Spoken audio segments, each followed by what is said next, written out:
ഇവിടെ വലഖദ് അറൈനാഹു, നാം അദ്ദേഹത്തെ കാണിച്ചു എന്നുള്ളത് പറയാണ്. ആയാത്തിന, നമ്മുടെ ആയത്തുകൾ. കുല്ലഹ, കുല്ലഹ എന്ന് പറഞ്ഞാൽ എന്താ? എല്ലാം.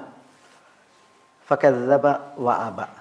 ഇവിടെ ഈ ആയത്തുകൾ എല്ലാം എന്ന് പറഞ്ഞാൽ, ഒന്നാമത് ആയാത്തിന കുല്ല എന്ന് പറഞ്ഞാൽ എല്ലാ ആയത്തുകളും എന്ന് പറഞ്ഞിട്ടുണ്ടെങ്കിൽ എല്ലാ അള്ളാൻ്റെ ആയത്തുകളും കാണിച്ചു എന്ന അർത്ഥമില്ല. നമ്മൾ പിന്നെ അറബിയിൽ പറയാണ് ഇഷ്തറൈത്തുലക കുല്ല അൽ ഹാജ, ഇഷ്തറൈത്തുലക കുല്ല ഷെയ്, നിനക്ക് ഞാൻ എല്ലാം വാങ്ങിക്കണമെന്ന് പറഞ്ഞിട്ടുണ്ടെങ്കിൽ എന്താ അതിൻ്റെ അർത്ഥം? ലോകത്തുള്ളത് എല്ലാം വാങ്ങിയിട്ടെന്താ? അല്ല. പിന്നെ അത് ആരോടാണ് പറയുന്നത്?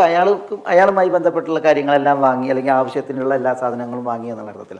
അത് അറബി ഭാഷേൻ്റെ ഒരു പ്രത്യേകതയാണ്. അതാണ് അവിടെ ഉദ്ദേശം. ആയാത്തിന കുല്ലഹ എന്ന് പറഞ്ഞെങ്കിൽ മൂസ അലൈഹി സ്വലാത്തു വസ്സലാമയ്ക്ക് ഫിർഔനോട് സംവദിക്കാൻ വേണ്ടതായ ദൃഷ്ടാന്തങ്ങളുണ്ട്, അത് പിന്നെ കാണിച്ചു എന്നുള്ളതാണ് ഇവിടെ ഉദ്ദേശം.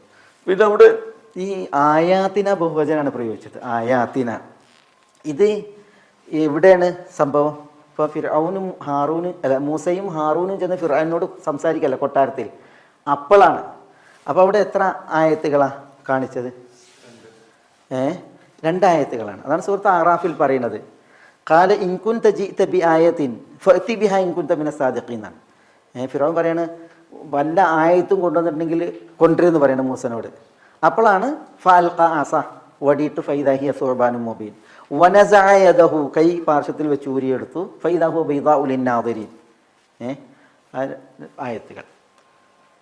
പിന്നെ ഈ സൂറത്തു ശുഅറായിൽ ഖാല അവലൗ ജിഅ്തുക ബിശൈഇൻ മുബീൻ, അതിൻ്റെ ഈ ശൈലിയുണ്ട്. അവലൗ ജിഅ്തുക ബിശൈഇൻ മുബീൻ, വ്യക്തമായ ഒരു കാര്യം ഞാൻ നിനക്ക് എത്തിച്ചാലോ എന്ന് മൂസ പറയാണ്. അപ്പോൾ ഖാല ഫഅതി ബിഹി ഇൻ കുൻത മിനസ് സാദിഖീൻ, സത്യം പറയണമെങ്കിൽ കൊണ്ടുവരാൻ പറയാണ്. അപ്പോൾ ഫഅൽഖ അസ ഫൈദാ ഹിയ സുർബാനും മുബീൻ വനസഅ യദഹു ഫൈദാ ഹിയ ബൈദാഉ ലിന്നാദിരീൻ. അപ്പോൾ 2 ആയത്തുകളാണ് അവിടെ കാണിച്ചിട്ടുള്ളത്. പക്ഷേ ആ 2 ആയത്തുകൾ എന്താണ്? 2 ആയത്തുകൾ മാത്രം. 2 ആയത്തുകൾ മാത്രം. എങ്ങനെ 2 ആയത്താണ്? പറയ്.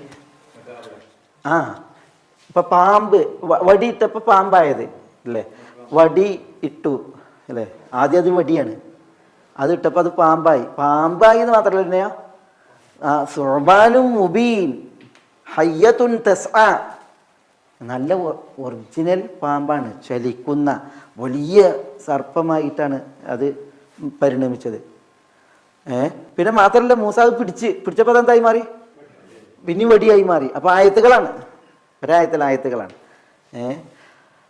പിന്നെ അതേപോലെ തന്നെ പിന്നെ കയ്യിൻ്റെയും വിഷയം അങ്ങനെ തന്നെയാണ്. കൈ വെച്ചു, പിന്നെ അത് കാണുന്നവർക്ക് വെളുപ്പ് മാത്രം, മൂസ അലൈഹി സ്വലാത്തു വസ്സലാമയുടെ തൊലിപ്പുറം പോലെയല്ല, പിന്നെ വെളുത്ത നിലക്കാണ്, പിന്നെ അത് പ്രകാശിക്കുന്ന നിലക്കാണ്, കാണുന്നവർക്ക് കൗതുകവും ആശ്ചര്യമൊക്കെ തരുന്ന രീതിയിലാണ്. അപ്പോൾ അതിൽ കുറേ ദൃഷ്ടാന്തം. പിന്നെ എന്ത് ചെയ്യേണ്ട? അത് മാറണമുണ്ട്. അപ്പം അതാണ് ആയാത്തിന, നമ്മുടെ ആയത്തുകൾ. കുല്ലഹ എന്ന് പറഞ്ഞത്. പല ആയത്തുകളും ഫിർഔൻ്റെ പിന്നെ ബുദ്ധി തെളിയാൻ വേണ്ടിയിട്ട് എന്ത് ചെയ്തിട്ടുണ്ട്? അവിടെ അവതരിപ്പിക്കേണ്ടായിട്ടുണ്ട്. അതാണ് വലഖദ് അറൈനാഹു ആയാത്തിന കുല്ല. പക്ഷേ ഇതൊക്കെ കൊടുത്തിട്ടും കദ്ദബ, ഫിർഔൻ കളവാക്കി, വഅബ, വിസമ്മതിച്ചു എന്ന് പറഞ്ഞെങ്കിൽ അള്ളാഹുവിൽ വിശ്വസിക്കാൻ, മൂസ അലൈഹി സ്വലാത്തു വസ്സലാമയെ സമ്മതിക്കാൻ, ഈ ആയത്തുകളെ സത്യപ്പെടുത്താൻ വിസമ്മതിച്ചു, കൂട്ടാക്കിയില്ല.